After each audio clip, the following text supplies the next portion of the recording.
I had Freddie Stroma on recently from Peacemaker, and he was talking about not only how strong John is, but how smart he is. Yeah, and like that goes into it, man. It's the whole thing. I think John's really good at going, these are the things I need to do in order to accomplish this goal.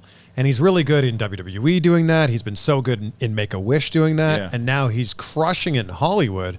Like every third commercial is either John Cena or John Cena's voice. Right, doing something, It's amazing. Yeah. And I talked to him the last time for Fast and Furious, and I don't know if everybody realizes this. Like, I think people think John Cena in the world of Hollywood is this new thing.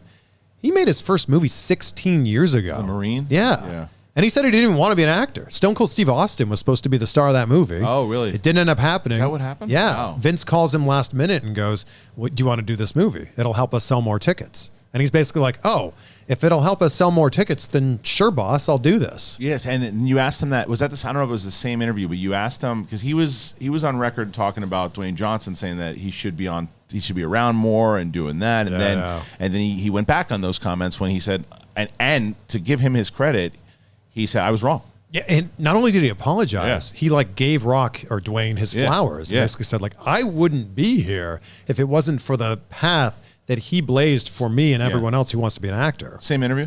Was that no? That was Bumblebee. That was Bumblebee. Yeah. So even what's a different time. Yes. And you know what's so funny about him is that I've never been a massive. Well, I'm a massive Cena person fan. Yes. As a person, I'm a big fan. I've never been a big fan of him in general when it came to his wrestling character, and up until recently, wasn't a big fan of his acting. Thought he was really good in Trainwreck. Thought he was really good in Trainwreck. I thought he was great in Daddy's Home. Like, he was good in those, like, it was a cameo. Yeah, see, I didn't love him in that. I thought that's the kind of over-the-top campy shit that he was doing that I didn't love, and I didn't love him in a few movies, but he did. I didn't love him in Bumblebee. Sorry, John. I did not like him in Bumblebee because, that to me was more of a director problem than a Cena problem. Okay. Because in that movie, he seemed, if he was in the Michael Bay movies, he would have fit in just fine. But they weren't doing that for Bumblebee. They were doing something completely different. And then the other one that he did was with the blockers, right? Yeah. He was good in that. But he was almost this kind of like silly character. And I'm like, and then when they said he was going to be in the Suicide Squad, I went, right? He was phenomenal. That's his breakout role, for sure. And then Peacemaker, star. Like, I mean, and not only just star, acting star. Like he goes down levels that you're just like, oh wait, that's what everyone's talking about. He's so good in that show. So good. And he's been so kind to me. Like, so kind to me. I did an interview with him in New York before WrestleMania 35. It was the only interview he did the whole weekend. So we did it at this gym where he was working out before he had a signing that day. So we're texting like, all right, meet you at 1 o'clock. Great. So I get there at 1 o'clock. I text him. He texts me back and goes, I can't see you, and I'm not trying to be funny. And I'm like, oh, that's good. That is funny. So we do the interview, and it was supposed to be 10 minutes long. And 10 minutes into it, I go to wrap, and he goes, oh, hold on a second. Grabs his phone out of his pocket, goes, we still got more time.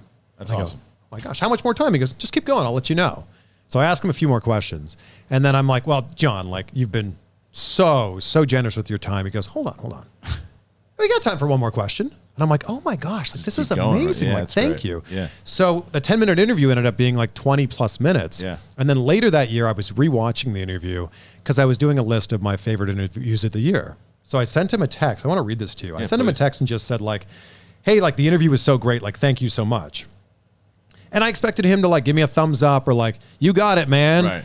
He sends me back a full text that says, Chris, you are passionate, curious, empathetic, and hardworking.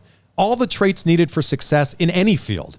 Thank you for a great conversation and wishing you the best in the new year. That's awesome. What? What a deep. See that I hear.